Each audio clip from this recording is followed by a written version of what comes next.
जय हिंद। इस वीडियो में हम लोग बात करेंगे रहा था, रही थी और रहे थे। जिस भी वाक्य के अंत में जैसे कि वह खेल रही थी, तो जहाँ पे रही थी, रहे थे या फिर रहा था आएगा, उसको हम लोग बोलेंगे पास्ट कंटिन्यूअस टेंस। जो टेंस का जो पार्ट हम लोग बताए थे, मेरा जो एक वीडियो होगा आप लोगों के पास, सेपरेट वीडियो बना दिए थे टेंस का परिचय, उसको इंग्लिश में बोलेंगे इंट्रोडक्शन ऑफ टेंस। तो उसमें हम बता दिए थे कि प्रेजेंट टेंस होता है, पास्ट टेंस होता है और फ्यूचर टेंस होता है। तो पास्ट टेंस में जो रहा है, रहा था, रही थी, रहे थे, जहाँ पे भी आएगा उसको हम लोग पास्ट कंटिन्यूअस टेंस बोलेंगे। उसका फॉर्मूला हमेशा की तरह यहाँ भी 4 गो फॉर्मूला है।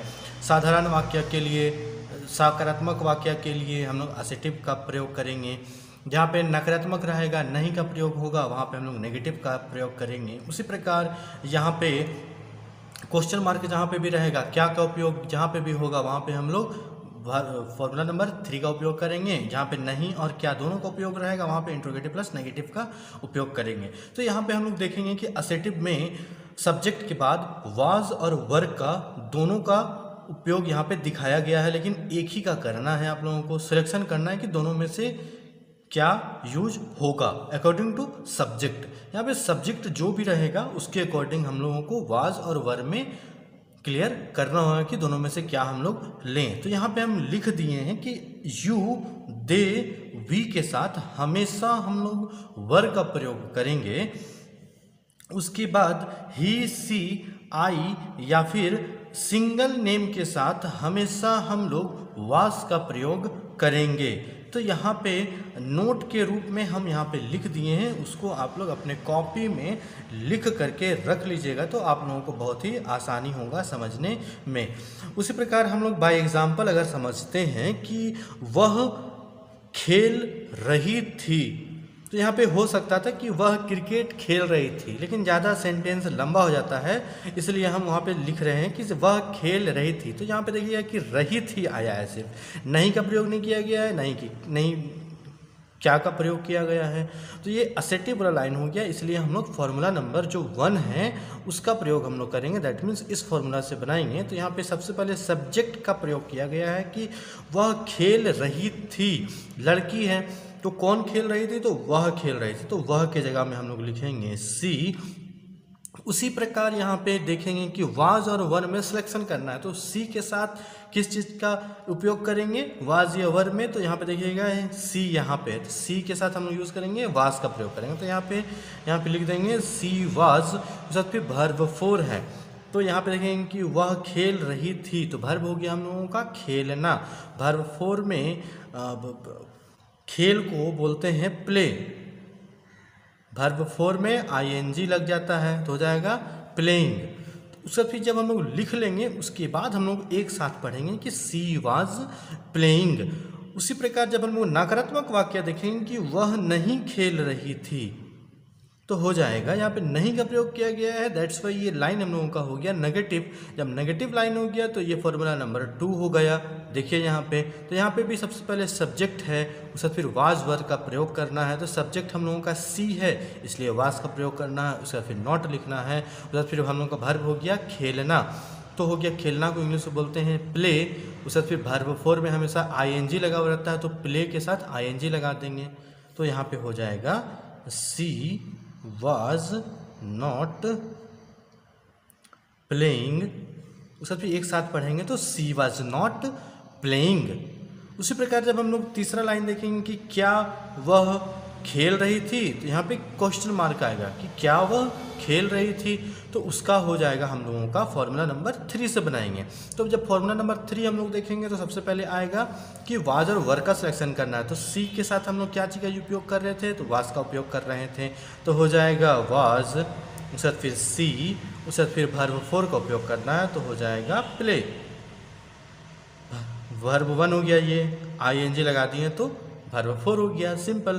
तो हो जाएगा was she playing, question mark आ जाएगा। उसी प्रकार यहाँ पे दिया हुआ है कि क्या वह नहीं खेल रही थी, तो यहाँ पे क्या का भी प्रयोग किया गया, नहीं का प्रयोग किया गया है, दोनों का दोनों। तो हो जाएगा ये इंट्रोगेटिव प्लस नेगेटिव। उसी प्रकार हम लोग फॉर्मूला में देखेंगे कि नेगेटिव और फॉर्मूला में देखेंगे कि इंट्रोगेटिव जहाँ पे दोनों यूज हो रहा है उसको हम लोग इंट्रोगेटिव प्लस नेगेटिव वाला जो फॉर्मूला है, फॉर्मूला नंबर 4, उससे हम लोग इस चीज़ को क्लियर करेंगे। तो यहाँ पे वाज और वर का पहले उपयोग किया गया है, उससे फिर नॉट है, किसके विषय में बात हो रहा है, सब्जेक्ट, वर्ब हो गया हम लोगों का प्लेइंग। तो हम लोग लिखेंगे वाज नॉट, सब्जेक्ट हो गया सी, सबसे वर्ब हो गया हम लोगों का प्ले, वर्ब 4 हो गया इंग, तो हो जाएगा वाज नॉट सी प्लेइंग। उसी प्रकार हम लोग नेक्स्ट एग्जाम्पल जब लेंगे कि हम लोग रांची जा रहे थे, तो यहाँ पे जा रहे थे, यहाँ पे देखिए रहे थे आ रहा है, तो ये भी हम लोगों का पास्ट कंटिन्यूअस टेंस में आ गया। तो हम लोग इसमें को भी हम लोग कंटिन्यूअस टेंस में ही बनाएंगे। जैसे कि इसका हो जाएगा हम लोग रांची जा रहे थे, तो हम लोग को इंग्लिश में बोलते हैं वी, और वी के साथ हम लोग यूज़ करते हैं, नोट में हम क्या लिखवा दिए हैं, वी के साथ हम लोग यूज़ करते हैं, वर का प्रयोग करते हैं।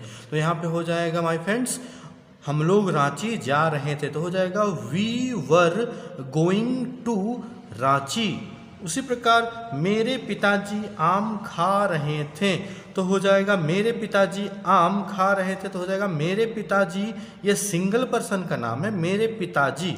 तो यहाँ पे देखिए सिंगल पर्सन के साथ क्या यूज किए हैं हम, तो वाज का प्रयोग किए हैं। तो यहाँ पे हो जाएगा my father was eating mango.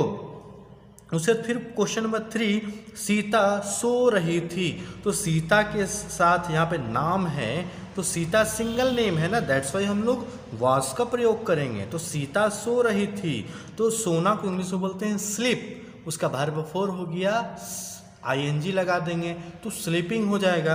तो हो जाएगा सीता वॉज स्लीपिंग। उसी प्रकार आप जो है ना मेरा फॉर्मूला देख लीजिएगा, जो चारों फॉर्मूला हम लिखे हैं। तो जैसे हम लोग रांची जा रहे थे, वी वॉज, वी के साथ हम लोग वॉज लगाएंगे, नहीं लगाएंगे, यहाँ पे हम लोग वर लगाएंगे कि वी के साथ हम लोग यहाँ पे देखिए वर का उपयोग किए हैं। तो हो जाएगा we were going to Ranchi. Negative रहेगा कि हम लोग रांची नहीं जा रहे थे, तो हो जाएगा we were not going to Ranchi. उसका फिर इंट्रोगेटिव हो जाएगा were we going to Ranchi. उसका फिर हो जाएगा इंट्रोगेटिव प्लस नेगेटिव में were not we going to Ranchi. उसी प्रकार मेरे पिताजी आम खा रहे थे, मेरे पिताजी आम नहीं खा रहे थे, क्या मेरे पिताजी आम खा रहे थे, क्या मेरे पिताजी आम नहीं खा रहे थे। तो मेरा कहने का मतलब है कि अगर किसी भी लाइन को आप चारों फॉर्मूला से मेरा बनाते हैं तो आप ज़्यादा से ज़्यादा समझ में वो आपको आएगा और बहुत ही अच्छा तरीक़ा से आपका कॉन्सेप्ट क्लियर हो जाएगा। धन्यवाद।